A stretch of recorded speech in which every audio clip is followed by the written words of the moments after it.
Okay. So first, in order to draw the true stress strain curve, we should find the values of epsilon true and sigma true.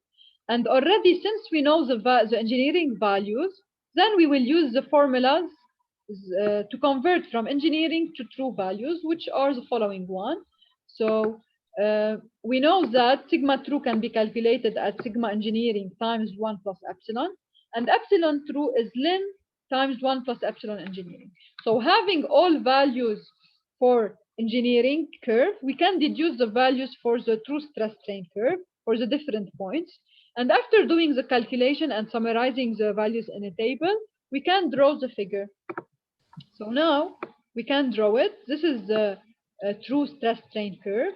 And as you can see, this profile is clearer than the other one. يعني you don't have a flat region as is the دكتور بس case انا جبت in لك equation من شوي ما في استعملها. نعم.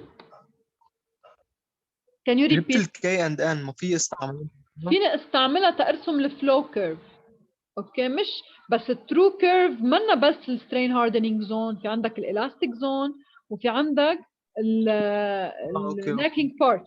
اوكي يعني انت اول شيء بترسم الترو كيرف based on the values that you have, and after when you draw on the same graph the flow curve you can detect what is called the separation point which correspond to the necking start. Okay, so here as you can see the profile of true true stress is much clearer than the engineering stress because you don't have a flat plate like in the case of engineering stress. This is why it is more helpful to find the maximum sigma and to detect the necking point.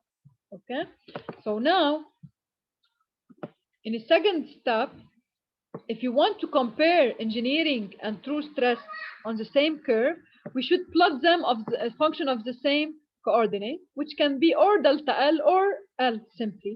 So here you can see how if I uh, plot them function of L, you can see that the true stress values as expected are higher than the engineering values.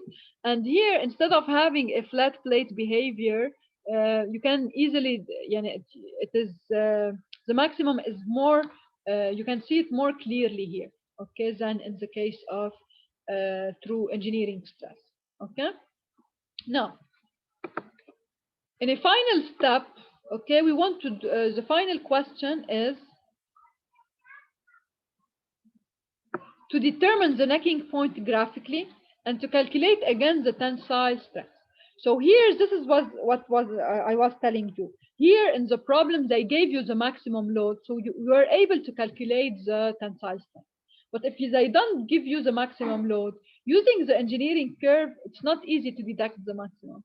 This is why to know exactly where necking is, the best method is to draw the true stress curve and the flow curve on the same graph and detect the separation point.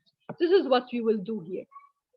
So as you can see, already we have calculated the value of K and N. So knowing the value of K and N, we can draw the flow curve.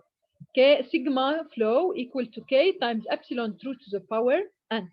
So we can determine the different values in the table here, and we plot the two curves.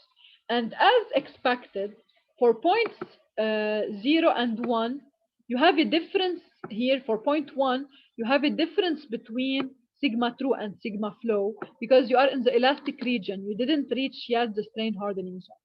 Once you get into the strain hardening zone, which is in points 2, 3, and 4, you will get very close values of sigma true and sigma flow because already the strain hardening curve coefficients are you get them from the true values because you have the behavior in this zone can be modeled as k times epsilon to the power n. So you can see that the values are very close to each other by doing calculation of sigma true or of sigma from the flow curve. Now, starting from point 5, you will start to observe a difference. So here you can see a difference between the values because you have exceeded the necking point.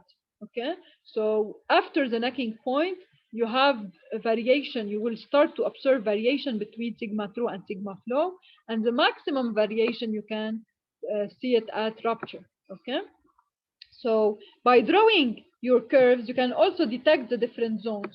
So it's clear that here you don't have match of the two curves. So this is the elastic zone. Here you have a perfect match. So this is the strain hardening zone. And this is after separation, you have the necking point. Okay.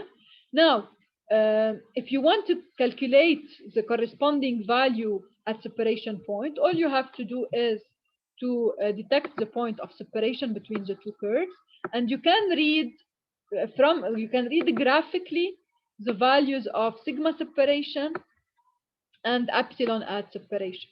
Okay, and after you read these values are true values. So if you want to find the corresponding engineering values, all you have to do is to use the formulas in the opposite way. So if I know that epsilon true is ln 1 plus epsilon engineering, then epsilon engineering is exponential of epsilon true minus 1.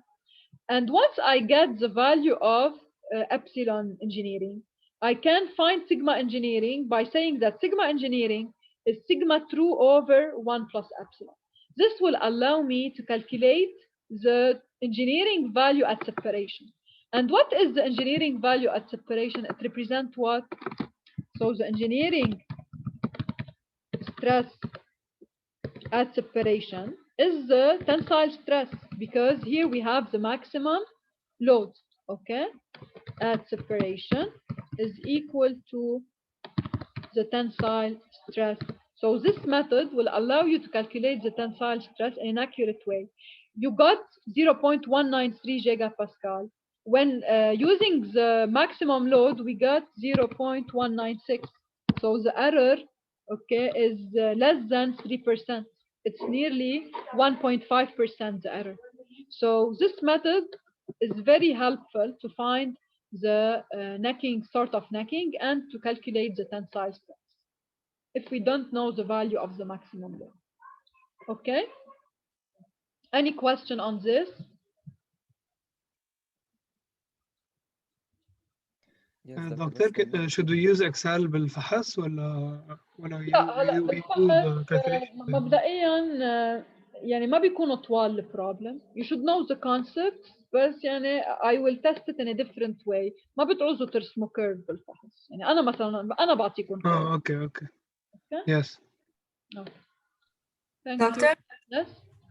I have three small questions. Yes. First, إذا طلبوا منا نعمل الإبسلون على ال yielding point، إذا معنا الأوفست method كمان من we subtract the 0.002. بالoffset method yes. يعني إذا قالوا لك إنه اليلد point is calculated from the offset method، بتعملي sigma yield over epsilon yield minus 0.002. اوكي؟ واذا معك اذا قالوا لك انه اليلد مش calculated based on the offset method، تعملي sigma yield over epsilon yield without بس subtract. إذا طلبوا منا بس الإبسلون تبع اليلدينج بوينت لا مش don't subtract اكيد. اوكي ودكتور إذا بدنا نلاقي ال K and N ما فينا نستعمل اليلدينج بوينت من هيك؟ at the limit مبلا، لانه اليلدينج بوينت هو الستارت اوف ذا سترين هاردنينج زون. يعني هلا يفضل تاخدي بوينت ثاني اذا عندك بوينت ثاني، بس اذا ما عندك بوينت ثاني فيك تاخديه as a point. It's not wrong. اوكي last question، إذا you didn't specify إذا بدك الانجينيرينج أو الترو دايما بنعمل انجينيرينج. لا I will specify. اوكي thank you دكتور. Welcome. بس مثلا بسألكم tensile strength انتوا لازم تعرفوا انه it's based على engineering value. اوكي او yield strength، لانه هول بنجيبهم من الانجينيرينج كيرف. اوكي؟ دكتور بس أنا عندي سؤال هون بالآخر. نعم. شامل Can you please raise your voice please? I cannot hear you well. Is it better now, doctor? If you want type your question in the chat please لأنه I cannot hear you.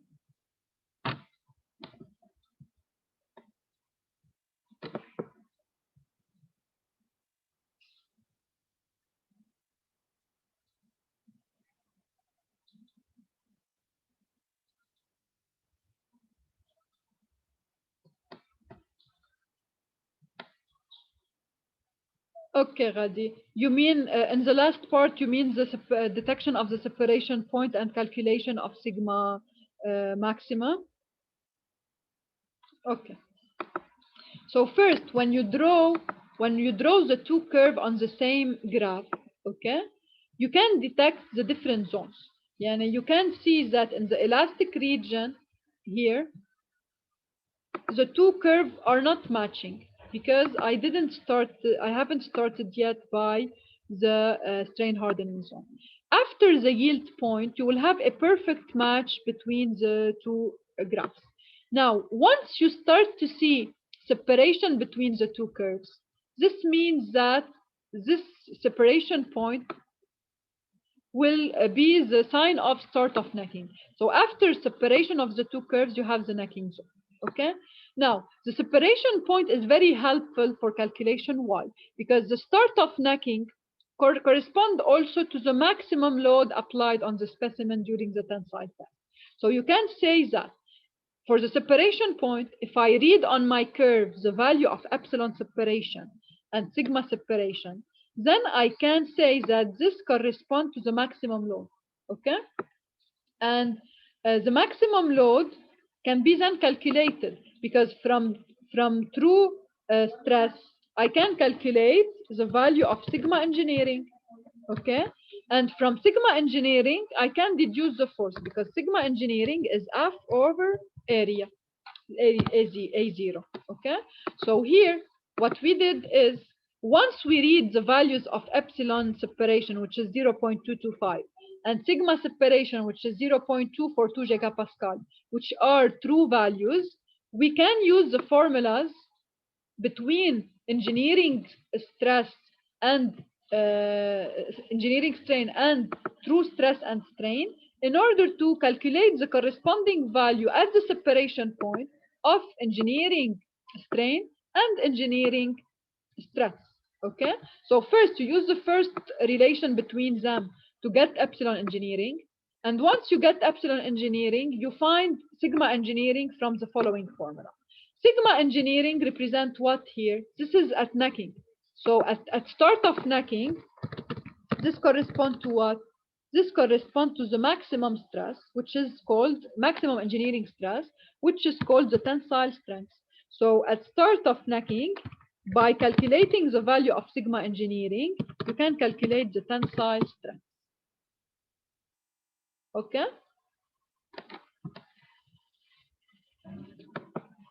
Any other question?